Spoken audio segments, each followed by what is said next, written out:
uh, Bitcoin is not only a technology, it's not only digital, private, all of that, but it is a new asset class. 가상화폐 그중에서도 비트코인 어떻게 생각하시나요? 2025년 비트코인의 명목 수요가 최저치를 기록하며 마이너스 영역으로 떨어졌다는 소식이 블록체인 매체 텔레그래프로부터 전해졌습니다. 장기화되는 무역 전쟁과 지정학적 긴장, 그리고 여전히 높은 인플레이션에 대한 우려로 투자자는 위험 자산에서 벗어나 현금과 국채 같은 안전자산으로 이동하고 있는 것인데요. 지난 7일 암호화폐 정상회의에 대한 엇갈린 반응 이후 거시 경제적 불확실성과 정치적 과정의 현실이라는 우려의 목소리도 나오고 있는 상황입니다. 이러한 시장 심리 악화와 경기 침체 우려로 인한 공황 매도 속에서 아직도 비트코인에 대한 고민을 하시는 분들을 위해 인터뷰 영상을 준비해봤습니다. 캐시우드는 전통을 깨는 투자 철학과 기술 혁신을 꿰뚫는 통찰력으로 월가에서 혁신 투자의 아이콘이 된 인물입니다. 그녀가 이끄는 아크인베스트는 전통적인 투자 방식을 거부하고 미래를 바꿀 기업을 찾아 과감하게 베팅하는 전략으로 유명한데요. 테슬라, 비트코인, 인공지능과 같이 이제는 익숙한 이름들이지만 캐시우드는 남들이 의심할 때 먼저 투자했던 인물입니다. 그녀는 현재 비트코인을 어떻게 바라보고 있을까요? Bitcoin has gone up every year if you're using a 3-year moving average. And I think it's just becoming undeniable that it is a force that especially now, that institutions have to consider it as a new asset class, because Bitcoin ringing the bell for a new asset class, we showed the correlations of returns.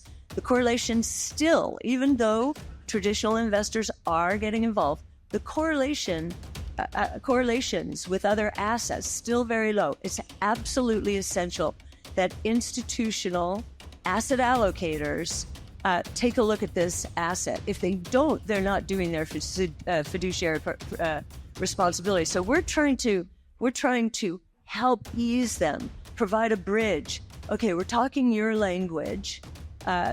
Bitcoin is not only a technology.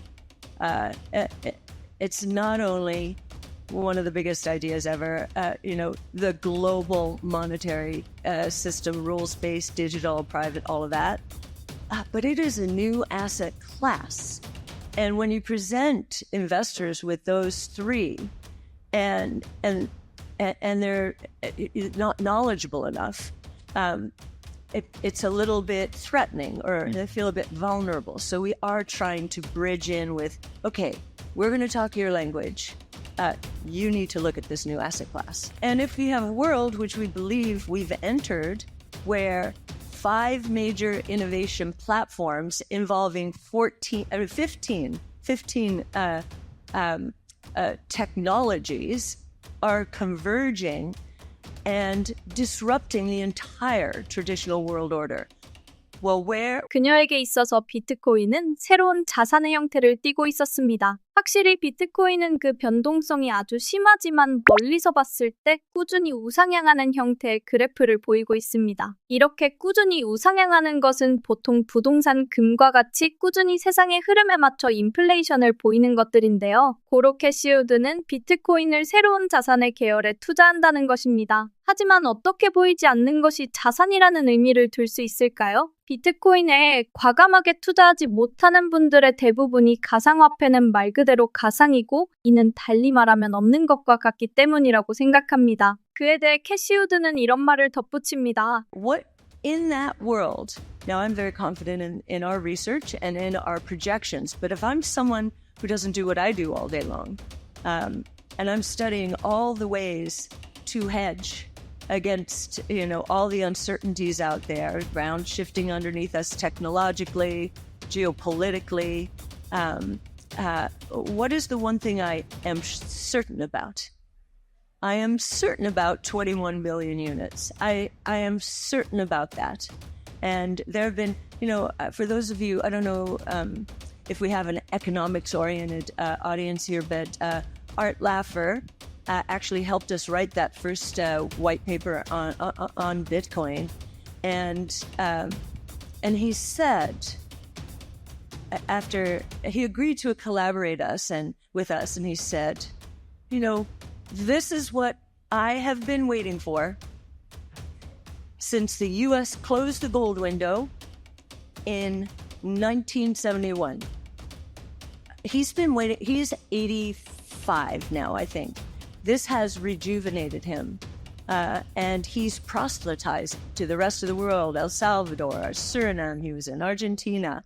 And he's beginning to help them understand how important this source of certainty will be to them.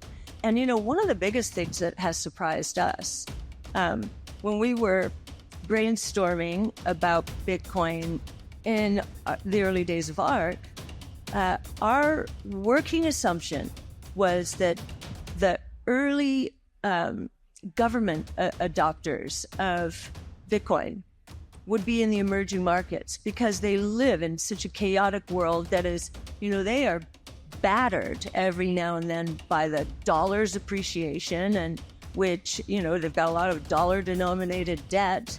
They run their countries on their own currency, and they're losing out constantly. So I've been very surprised that the U.S. really, yes, El Salvador was there, but the U.S. is leading the charge here, and I think it's going to serve us very well over time.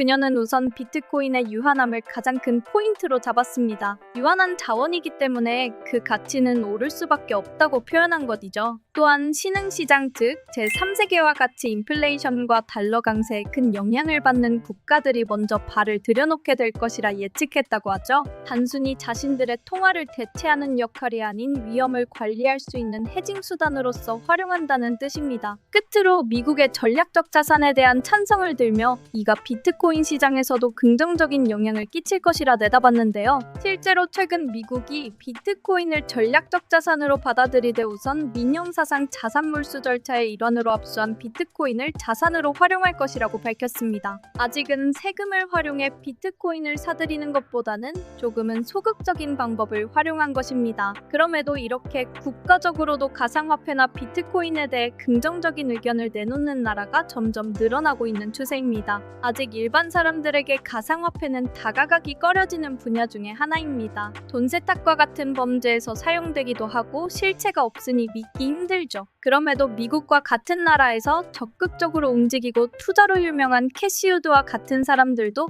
엄청난 신뢰를 보이고 있습니다. 여러분은 어떻게 생각하시나요? 세상은 이렇게 예측하기 어려운 것들로 가득합니다. 정치, 사회, 경제 등 다양한 측면의 수도 없이 새로운 정보 이슈들이 끊임없이 나오는 세상 속에서 예측을 결단력 있게 하는 것은 실은 보통 사람들에게 너무 어려운 일이죠. 끊임없이 새로운 정보를 받아들이며 자신의 예측을 100% 신뢰해야 하니까요. 그렇게 해서 자신이 열심히 벌어모은 돈을 투자하기란 더더욱 어려운 일입니다. 저도 10년 넘게 투자를 해온 터라 너무나도 잘 알고 있습니다. 그래서 최근 찾은 방법이 생각보다 너무 좋아서 한번 공유해보려 합니다. 바로 AI를 활용한 방법인데요. 이미 AI는 사람의 지능을 넘어선 것은 물론 대체가 쉽지 않을 것이라 생각했던 투자 영역에서도 시스템 트레이딩, 퀀트 트레이딩, 알고리즘 트레이딩 등으로 바뀌어왔다는 사실 알고 계셨나요? 일부에서는 기관 투자자나 큰손 투자자들의 90% 이상의 매매가 이미 AI 알고리즘에 의해 이뤄진다고 말합니다. 저도 개발자 출신으로서 한 달에 $220 정도 하는 가장 비싼 버전의 ChatGPT를 사용해 많은 시행착오 끝에 꽤 유용한 자동 매매 시스템을 만들게 되었고 그 성능이 정말 좋더라고요. 여러분들도 직접 체험해보면 좋을 것 같아 관련 링크를 영상 하단 더보기란에 공유해두었습니다. 투자에 관심 있으신 분들은 한번 살펴보시면 어떨까 합니다. 오늘 영상은 여기서 마무리하겠습니다. 감사합니다.